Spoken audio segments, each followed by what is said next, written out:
Olá, muito boa noite. Espero que estejam todos bem neste momento de Covid, que aproveitem para se proteger, para se conhecerem a vocês mesmos e também para ajudar os outros dentro das vossas possibilidades, tal como eu disse no vídeo anterior em que falei um bocadinho dos princípios de uma intervenção emocional por parte dos terapeutas. Hoje vou falar da importância de uma intervenção fenomenológica, existencial e humanista, tendo aprovado-se uma visão sistémica por parte de todos os profissionais de saúde.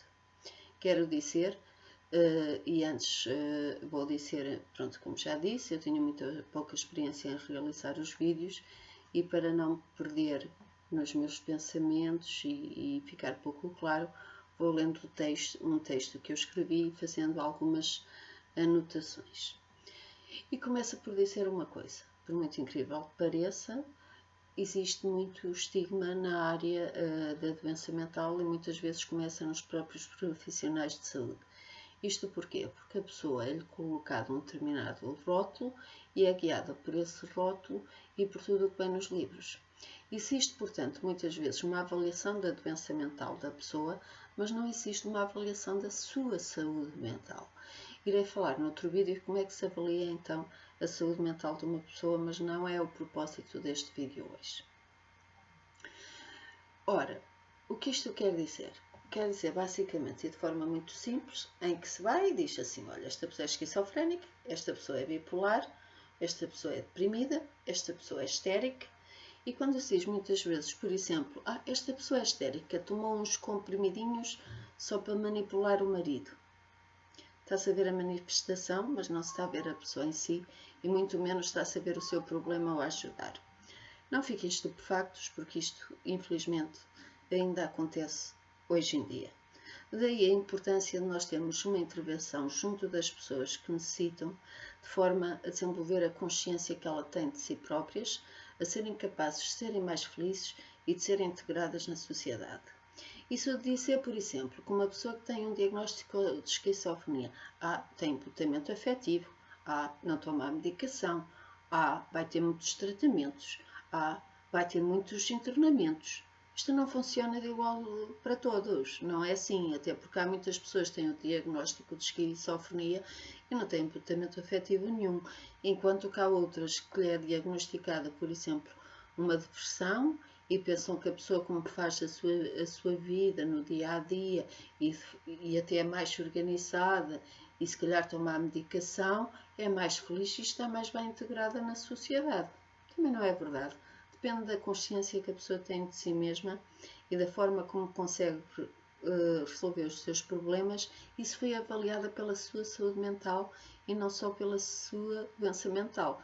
Porque há estratégias para avaliar a saúde mental que a pessoa tem, a consciência que a pessoa tem de si, do seu problema e das suas vivências. E, portanto, não rotulem as pessoas que ficam muito mal. É esquizofrénica. É bipolar. Não. As pessoas não são avaliadas pela doença, não devem ser. Também quero dizer que fiquei muito admirada, e isto ainda existe, quando alguns serviços, a nível da saúde mental, as pessoas são distribuídas por serviços pelo diagnóstico e não por outras características. Portanto, há um serviço para esquizofrénicos, há um serviço para bipolares e há um serviço para deprimidos. Está-se a ver neste, de facto, alguma avaliação a nível da pessoa em si?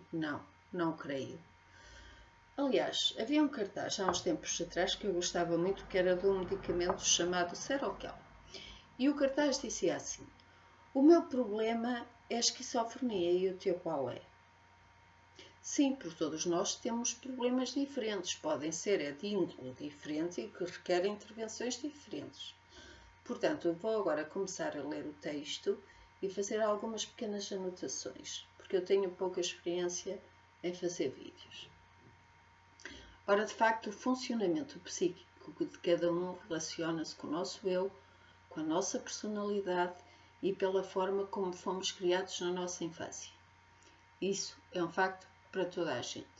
Mas, no entanto, e como eu já referi inicialmente, na área da psicopatologia deve-se abdicar, e muitas vezes, de preconceitos teóricos, mas sim procurar as alterações de consciência que a pessoa tem em si, partindo para que esta tenha um melhor conhecimento de si própria e se esclareça enquanto ser humano.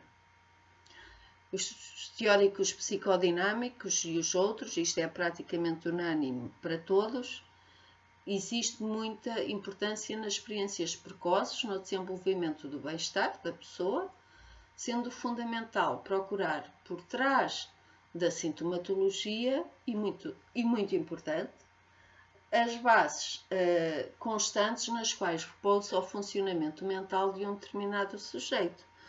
O que quer dizer, mais do que importante, o comportamento que a pessoa está a ter é saber como funciona o seu psíquico, o que é que está a perturbar, conhece as suas emoções e os seus sentimentos ou não. Nomeadamente, é uma histérica. Não. Porque é que a pessoa está a sentir? Qual é o seu princípio de funcionamento? Ok? Também podemos falar em grupos. Eu não gosto de ficar muito do termo em grupos, mas pronto. Um conjunto de determinadas pessoas que têm mais ou menos os mesmos comportamentos. Por exemplo, a área das adições, a área da delinquência, a área da criminologia. Se nós temos que procurar qual é o funcionamento psíquico que aquela pessoa tem.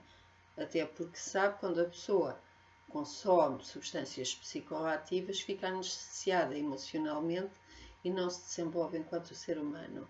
Por isso é que há pessoas adictas aos 50 anos que parecem verdadeiros adolescentes. Isto porquê? Porque se começaram a consumir na adolescência, o seu desenvolvimento emocional e psicossocial acaba por aí. E depois, quando estão abstinentes das substâncias psicoativas, o anestesiamento emocional começa a desaparecer e muitas vezes não sabem lidar com as emoções e com os sentimentos começam a aparecer. Mas isso fica para outro vídeo e vamos continuar então da importância de intervenção por parte dos profissionais, tendo por base uma visão humanista, existencialista, mas também fenomenológica. Ora, falar em problemas emocionais e interpessoais é falar em organizações e estruturas, em emoções e sentimentos.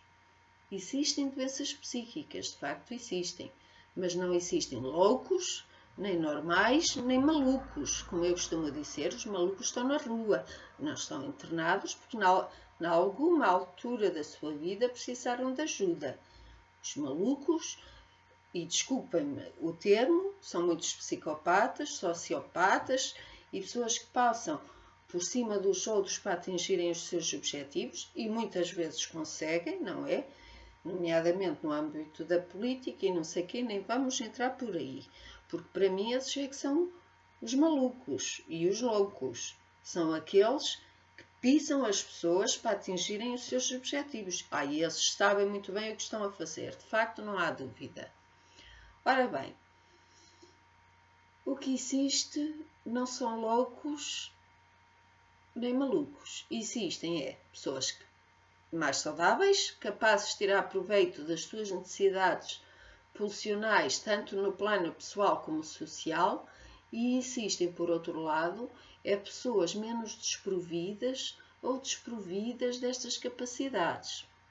Ora bem, as abordagens fenomenológicas e existenciais fundamentam-se primordialmente na procura do significado da existência e é isso que o terapeuta faz perante uma pessoa que pediu ajuda. São de natureza compreensiva e na maioria das vezes também não estão muito interessadas na relação do tipo causa e efeito, mas sim em entender a totalidade da existência daquele ser humano. A perspectiva existencial, nomeadamente em psicopatologia, desliga-se e muitas vezes deliberadamente das categorias psicopatológicas e das classificações psiquiátricas, os quais, quer queiramos ou não, fragmentam a totalidade da existência individual. Uma boa noite a todos e até um próximo vídeo.